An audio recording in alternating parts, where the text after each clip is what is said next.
Communication is definitely an art. And because we're communicating to people that have different reactions or responses to what we say, how we say it, when we say it, we have different people with different personalities. We have the sensitives, we have the directs, we have the emotionals, we have logical. So how could we say that we can communicate the same with everybody? Of course we can, but do we get the results that we're looking for? Do we connect? And really, bottom line, communication from my perspective is about connection. Are we connecting with others or are we disconnecting? Are we creating short circuits? What is it? What is it that we're doing through our communication? Now, if we are interested in connecting, then communication goes farther than a formula. And this is something that I've been learning and experiencing and exploring for many years until I get it. I don't think communication, we get it. I think communication, we become aware of the person that we're talking to. We become conscious of what I'm saying, how I'm feeling, how I'm responding, and therefore how others are speaking, responding, and feeling. And that to me is that we go beyond. And so last time we had a conversation about this, and the question was, do you like my report? Now, in this case, someone is asking me for feedback. And if I am in the mindset of giving feedback, then what I would do is I would point out what I really liked and what he did very, very well, what I would like to see as an improvement from my perspective, because it's only my opinion from my perspective. And then I will close with giving encouragement to the person that asked me to continue, growing, expanding, or writing, if he's writing, whatever he's doing, or writing reports, so that the person feels that he can do, number one, perhaps what I recommended, and number two, to get better and better all the time. That is the process of feedback.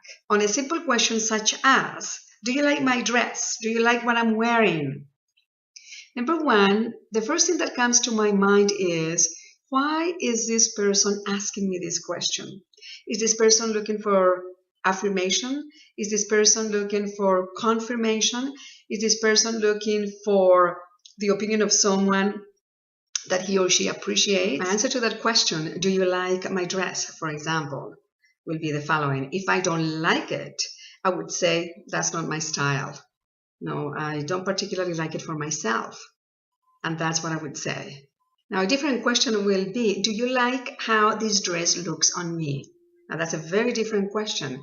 Because if I don't like it, I would say something like, no, I don't think it looks nice. I prefer the one that you had yesterday, or I like, red on you, or I think blue looks better on you, or black. If we utilize communication and the purpose to connect, or as a vehicle to connect, then it is very important that we clarify the questions and that we clarify exactly what the person is looking for. In this case, is she looking for an answer to, do you like this dress? Or do you like how this dress looks on me? And this brings me to part 2 of this message. And it is about whether we need to or have to listen to the opinions of others when we are not asking them. This is something that I've noticed a lot in communication, including myself. And we were talking about last night about this particular way of communicating. For instance, someone says, I like this wine. And the other person right away jumps in and says, I don't like it. And what I found out is that that type of communication doesn't create dialogue. Because number one, did the person ask the neighbor there whether she likes it or not? No. Number two, wouldn't it be more useful for a dialogue to ask the person, oh, why do you like it so much? If I didn't like it, if I was the one that said I don't like it. So what is the purpose? Is the purpose to just give our opinions all the time without being asked? Or to create communication, to create dialogue, to create connection? You see, I've been working on this purpose for a while, and I'm still working at it. It hasn't been easy because naturally I'll probably want my opinions to be the best opinions, or for me to have the last word, or for me to all of barriers, those barriers of communication that come on in in and many finally, conversations. What if someone is willing to give an opinion when we haven't even asked?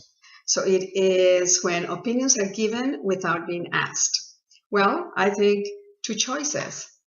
Number one, to listen to them, if you like to, in a very neutral way. And number two, to take the recommendation if it is something that is useful, or to just listen, paying respect for the person, just listen and say thank you for your opinion.